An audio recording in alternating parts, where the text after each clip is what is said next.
Hello বন্ধুরা, কেমন আছেন সবাই? আশা করি সবাই ভালো আছেন। আমাদের আজকের গল্প হৃদস্পর্শ পর্ব 1, লেখিকা জামিয়া পারভীন তানি। এই গল্পটি যদি ভালো লাগে অবশ্যই লাইক কমেন্ট শেয়ার করবেন, আর চ্যানেলে যদি আপনি নতুন হয়ে থাকেন অবশ্যই সাবস্ক্রাইব করে বেল আইকনটি প্রেস করে রাখবেন, যাতে নতুন নতুন ভিডিও আপলোড করার সাথে সাথে আপনার নোটিফিকেশনে চলে যায়। তাহলে চলুন। তোমার পা দুটো একবার ছুঁতে দিবে একটু, আর একবার যদি আমাকে স্পর্শ করার ট্রাই করেন তো হয় আপনাকে জানে মেরে ফেলবো, না হয় নিজে মরবো। এক্ষুনি আমার ঘর থেকে বেরিয়ে যান বলছি, নইলে চিৎকার দেবো আমি। তাহলে তো কাল ব্রেকিং নিউজ আসবে, রাতে হাজব্যান্ডকে ঘর থেকে বের করে দিল ওয়াইফ। কেন? নিউজ কি আপনি বের করবেন? কেন গো এত চেচ্ছ কেন? তুমি এত রাতে বের করে দিলে বাড়িওয়ালি আন্টি এইসব রটিয়ে বেড়াবে, তুমি বোঝো না নাকি? কে বলেছিল আপনাকে আমার হাজব্যান্ডের পরিচয় দিতে? হাজব্যান্ডের পরিচয় না দিলে তোমাকে বাসা ভাড়া কে দিত শুনি? তার ফায়দা লুটে নিচ্ছেন? কি আজব তুমি! এখন তো আমরা রিয়েল হাজব্যান্ড ওয়াইফ। আমি কখনোই মানি না এই বিয়ে। আমি মানি, একদিন তোমার হৃদয় জয় করেই ছাড়ব। না পারলে জোর খাটাবেন ভণ্ড। আর কোনো কথা না বলে উল্টো দিকে মুখ দিয়ে শুয়ে পড়ে সাইমা। সজীব আস্তে করে বেডে ওঠে, সাইমার কানের কাছে মুখ নিয়ে গিয়ে বলল, ভালোবেসে না পেলে একটু তো জোর করতেই হবে। সাইমা উল্টো ঘুরে সজীবকে এক ধাক্কায় ফেলে দেয় নিচে। আর একবারও যদি আমার কাছে আসতে চেষ্টা করেন তাহলে কি 100 বার যাব। সাইমা চোখ বন্ধ করলো। এখন থেকে কি এই বাজে ছেলের অত্যাচার সহ্য করতে হবে? কিভাবে করব সহ্য? আমার যে ওকে ভালোবাসা সম্ভব না, সে বুঝেও কেন আমার সাথে এমন করলো? ভালোবাসি তাই? সাইমা ভাবনার ছেদ করে সজীবের একটা কথায় চমকে যায়। আমি যে আপনাকে ভালোবাসি না, সাইমা আস্তে করে বলে। ভালো তুমিও আমাকে বাসো, জেদ ধরে আসো তাই। দেখবে কিছুদিন পর তুমি নিজেই আমার কাছে এক মুঠো ভালোবাসা চাইবে, আর আমি এক সিন্ধু ভালোবাসা দেব। বাজে কথা বলবেন না, আমি ঘুমাবো, কাল অফিস আছে, দয়া করে ঘুমাতে দিন। সাইমার কথার উত্তরে সজীব বলে, আমি কোথায় ঘুমাবো? পাশে তো নিবে না জানি। সাইমা একটা বালিশ আর চাদর নিয়ে মেঝেতে শুয়ে পড়ে। এরপর বলে, আর বিরক্ত না করে ঠিক মতো ঘুমাতে দিন। নিচে শোবো না, ঠান্ডা লেগে যাবে। না, আপনার কোলে গিয়ে ঘুমাবো। ডিসগাস্টিং। তাই তো চাই। সাইমা উল্টো দিক ঘুরে শুয়ে পড়ে, চাদর দিয়ে মুখ ঢেকে ফেলে। কি থেকে কি হয়ে গেল? দু চোখ বেয়ে জল গড়িয়ে পড়ে। এমন জীবন তো সে চায় না। চেয়েছিল ভালোবেসে ঘর বাঁধতে, একটা জ্বর তার জীবনটাকে এলোমেলো করে দিয়েছে। এক বিপদ থেকে বাঁচতে গিয়ে আরেক বিপদের মাঝে এসে পড়েছে। কাঁদতে কাঁদতে কখন ঘুমের রাজ্যে হারিয়ে যায় সাইমা বুঝতে পারে না। সকাল 6টা। সজীবের ঘুম ভাঙে সাইমার অস্ফুট স্বরে। সাইমা বিড়বিড় করে কি যেন বলছে। সজীব বেড থেকে নেমে সাইমার পাশে গিয়ে বসে। সাইমা ঘুমের ঘরে বলছে, আলিফ, আমাকে ছেড়ে যেও না, ফিরে এসো, খুব কষ্ট হচ্ছে আমার। সজীব ইচ্ছে করে সাইমার কানের কাছে গিয়ে বলে, কখনো ছেড়ে যাব না।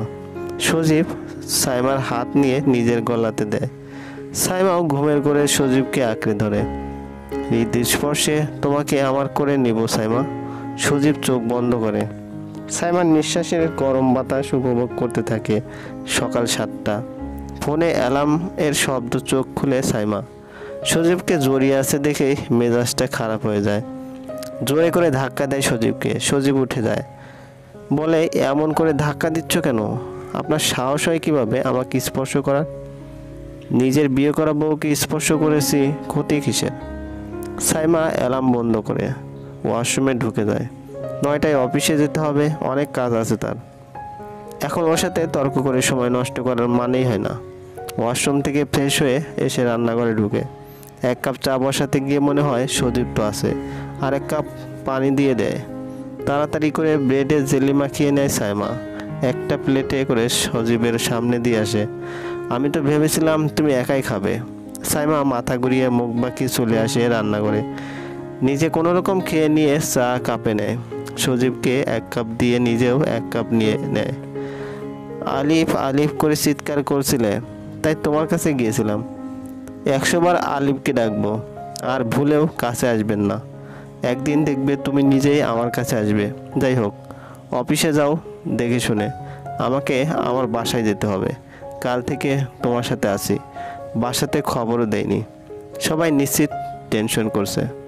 যান যান, আর আসবেন না এখানে। রেডি হয়ে নাও, একসাথে বেরোবো। তোমাকে অফিসে নামিয়ে দিয়ে তারপর বাসায় যাব। সাইমা কথা না বলে রান্নাঘরে ড্রেস নিয়ে ঢুকে যায়।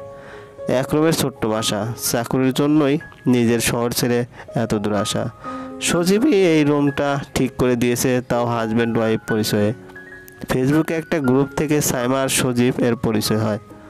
গ্রুপে দুজনেই অ্যাডমিন ছিল, কিন্তু সাইমাকে সবসময় সজীব খুব রাগাতো। সজীবকে এই জন্যই পছন্দ করতো না সাইমা। সজীব ইচ্ছে করে সবসময় সাইমার সাথে ঝগড়া করতো। আলিফ সম্পর্কে সব কিছু জানার পরও কেন বিয়ে করলেন আমাকে? রেডি হয়ে এসে সজীবকে জিজ্ঞেস করে সাইমা, তোমাকে প্রথম দেখাতে ভালোবেসে ফেলেছিলাম তাই? প্রথম দেখা। জানো, তোমাকে ভালোবাসতাম অনেক আগে থেকেই, কিন্তু বলার সাহস পাইনি, কারণ তুমি সবসময় আলিফের নাম জপতে। খুব খুশি পেতাম তখন। জানো, আলিফকে আমি এখনও ভালোবাসি। ওর কাছেই ফিরে যাব আমি। পারবে না এই বন্ধন ছেড়ে যেতে। চলো, তোমার অফিসে দেরি হয়ে যাবে। সাইমা বাথরুমের মতো বেরিয়ে পড়ে। সজীব নামার আগেই সিএনজি পেয়ে যায়। সজীবের অপেক্ষা না করেই উঠে যায় সাইমা। সারাদিন কাজের পর দুপুরের ব্রেকে লাঞ্চ করে নেয় সাইমা। রিল্যাক্স হয়ে বসে ভাবতে থাকে আলিফের কথা। ভার্সিটি লাইফের প্রেম, সব সময় তোর হাতটাই ধরে রাখবো। সাইমার হাত জড়িয়ে আলিফ সব সময় এই কথা বলতো। চোখ খুলে সাইমা জল গড়িয়ে পড়ছে। আলিফ, তুই কোথায় চলে গেলি? নিয়ে যা আমাকে, আমি আর পারছি না রে সহ্য করতে। এভাবে কতদিন সজীবের থেকে নিজেকে রক্ষা করতে পারবো রে? আমিও ওকে ভালোবাসি না, তাও সে আমাকে ফাঁসিয়ে বিয়ে করেছে। কিভাবে মুক্তি পাবো আমি এই কষ্ট থেকে? দীর্ঘশ্বাস ছেড়ে আলিফের নাম্বারে আবার ডায়াল করে Saima. The number you are calling is currently switched off. Please try again later. উফ, এই ডায়লগ শুনতে শুনতে পাগল হয়ে গেলাম। চোখ মুখে পানি দিয়ে আসে সাইমা। অফিসের কাজে মন দেয়।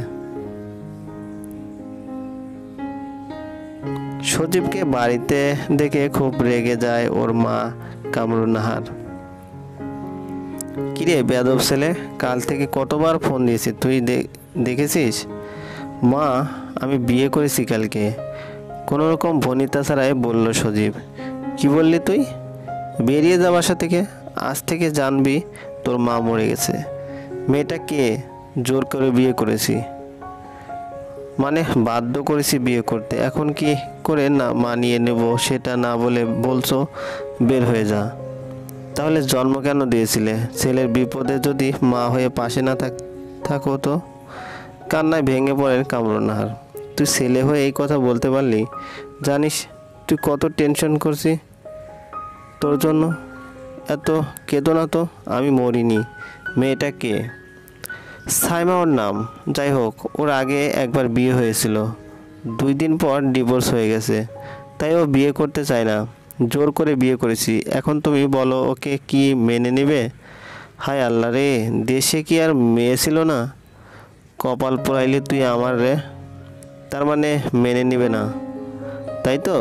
স্বামী ছাড়া মেয়েকে তুই বিয়ে করেছিস। দূর হ আমার চোখের সামনে থেকে। আর কখনো আসবি না তুই। আমি চলেই যাব, ভালো থেকো। সজীব বাসা থেকে বের হতে গেলে কামরুন নাহার বলে, ওই মেয়েরে তালাক দিয়ে দে।